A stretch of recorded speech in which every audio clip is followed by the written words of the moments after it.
Olá, seja muito bem-vindo e bem-vinda a mais um episódio do BMC New Deal. Pois é, estou de volta depois de férias, aí descansei tranquilamente. Sou de óculos agora, sim, agora sou da turma aí dos que vão ao oftalmologista com certa frequência.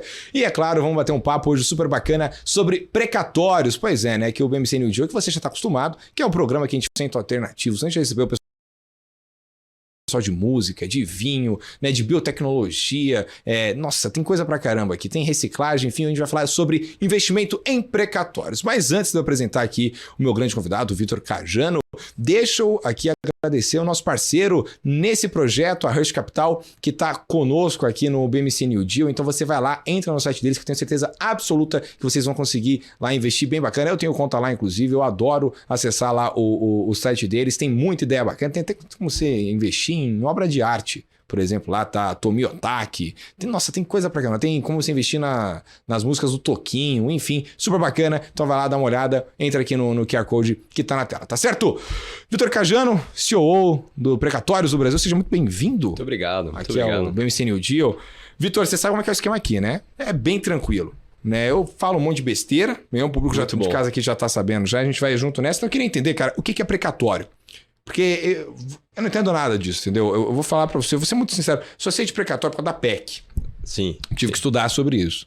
Mas mesmo assim eu não entendo muita coisa não, porque o juridiquês, ele me pega. Esse é o mal da nossa cultura jurídica aqui complicado. Do país. A gente complica mais do que busca simplificar as coisas. Mas acho que, falando de maneira muito simples, o precatório ele nada mais é do que um título da dívida pública. E ele tem esse nome, né, porque ele caracteriza uma dívida pública muito específica, que é a dívida que ela é oriunda de sentenças judiciais transitadas em julgado. Né? O que é isso? Então imagina, eu gosto muito de dar exemplo, porque eu acho que ajuda a gente a colocar as coisas em perspectiva e enxergar, né, da onde vem isso. Então, imagina você um auditor da Receita Federal. Né? Ele é um funcionário público, mais especificamente ele é um funcionário da administração pública federal. Uhum.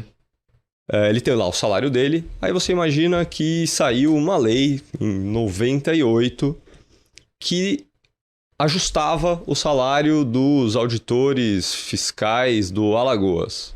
Tá. Isso a gente está pensando, eu aqui em 2022, estou pensando que em 98 teve uma lei lá para ajustar o salário do funcionário. E aí, na época, uma associação de auditores fiscais foi lá, olhou aquilo e falou, opa, peraí. Uhum. Mas eu também sou auditor fiscal e eu sou do estado vizinho, sou de Sergipe. Uhum. Eu também devia ter esse aumento. E aí o pessoal de São Paulo olha e fala, não, eu também devia ter esse aumento. Tá. Eu tô dando um exemplo bem... E aí vira uma bola de neve de aumento. Exatamente. E aí...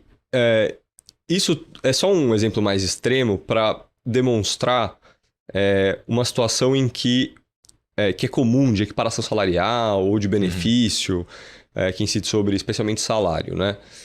E aí, isso, né, essa associação representa, imagina lá, 2, 3, 4, 5 mil auditores.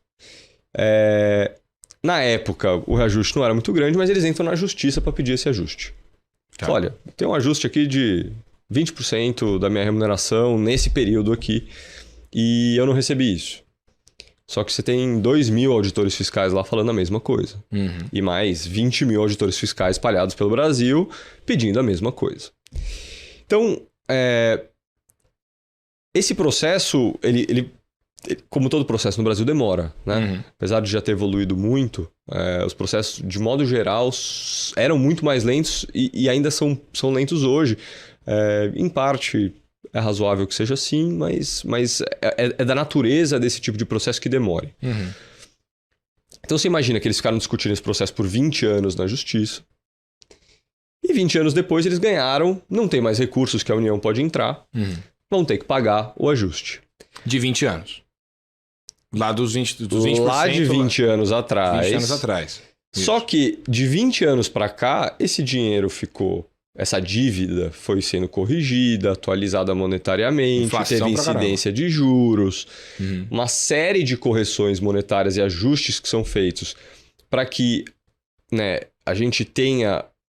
A correção monetária, né, a ideia é você ter a mesma expressão financeira em tempos diferentes. Tá. Que no fim do dia, né, você ter a mesma expressão, você manter o poder aquisitivo de uma moeda ao longo do tempo, nada mais é do que você corrigir a inflação. Então, a correção monetária ela tem esse objetivo de manter o poder de compra do dinheiro no tempo. Tá?